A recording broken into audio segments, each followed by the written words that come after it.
Bookmark ফেয়ারটিতে খুব সুন্দর একটা আর্ট করেছি। So let's started the video. Hello everyone, welcome to my page Sujana arts.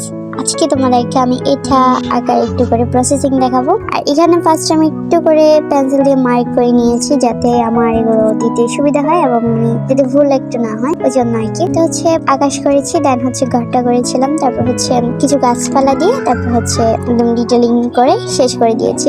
এখানে আমি সবগুলো ক্লিপ নিয়ে নেই, জাস্ট একদম কয়েকটা ক্লিপ নিয়েছি। আরো ডিটেলিং এর একটা ভিডিও করার দরকার ছিল, কিন্তু করতে পারিনি। এই যে এটাই হচ্ছে আমার আজকের পেইন্টিংটির ফাইনাল লুক। কেমন হয়েছে অবশ্যই কমেন্টে বলে যাবেন। আর এটাই আর কি বলবো। Lastly I take a mini photo in my artwork because I love that. So আজকের মতো এই পর্যন্তই। If you want you can follow my page. Thanks for watching. আল্লাহ হাফেজ।